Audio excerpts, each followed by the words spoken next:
అందరికీ నమస్తే. నేను సుమన్, రిజిస్టర్డ్ హైడ్రోజియాలజిస్ట్, యాదాద్రి భువనగిరి జిల్లా. ఈరోజు గుండాల మండలం రామవరం అనే గ్రామంలో సర్వే చేస్తున్నాం. ఈ సైట్ మొత్తం మా పెద్దమ్మ వాళ్ళది. అయితే ఇక్కడ ఎన్ని బోర్లు చేసినా సక్సెస్ కావట్లేదు. మామిడి చెట్లు ఉంది, మామిడి చెట్లు కట్ చేసాము, మామిడికాయలు కాయట్లేదని. మరి మామిడికాయలు అందరు టమాటాలు, దోసకాయలు, కూరగాయలు అన్నీ చేస్తారు కదా, మరి మామిడికాయతో ఎందుకు చూడకూడదని ఒక ఆలోచన వచ్చింది. మరి లేస్తుందో లేదో చూద్దాం ఒకసారి. అంటే జస్ట్ మరి ఇది సాంప్రదాయ పద్ధతులకి ఎట్లా చేస్తారని చూపించడం కోసం చేస్తున్నా, అంతేగాని శాస్త్రీయ పద్ధతులను నమ్మొద్దు అని చెప్పడం కోసం కాదు, జస్ట్ ఫర్ ఫన్ కోసమే. చూడండి ఇది లేస్తుందా లేదా చూద్దాం. ఓ లేచి నిలబడుతుంది మిత్రులారా.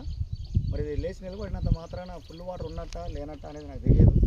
కాకపోతే ఇది లేచింది, ఎందుకు లేచిందో నాకైతే తెలియదు. చేతులు పట్టుకున్నా, నేనేం లేపలేదు. నాకు బి పాజిటివ్ బ్లడ్ గ్రూప్, కానీ ఈ రక్తానికి నీళ్ళకి మామిడికాయకి నీళ్ళకి ఏం సంబంధం ఉన్నదో తెలియదు. మరోసారి లేస చూడండి.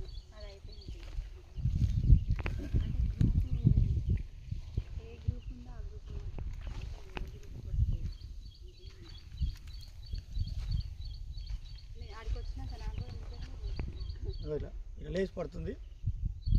ఈ తాయెత్తులు ఎక్కువగా అట్రాక్ట్ చేస్తుంటాయి. ఈ మామిడికాయ కూడా దీని కూడా నీళ్ళని కనిపెట్టే గుణం ఉన్నదని అనుకున్న వాళ్ళు నమ్మండి, లేదంటే సైన్స్ వైపు వెళ్దాం అనుకుంటే సైన్స్ వైపు వెళ్ళండి. For more videos please subscribe my channel. నచ్చితే లైక్ చేయండి, నచ్చకుండా డిస్లైక్ చేయండి, కామెంట్ బాక్స్లో కామెంట్ చేయండి. సైన్స్ని అయితే నమ్మేందుకు ప్రయత్నం చేయండి. Thank you.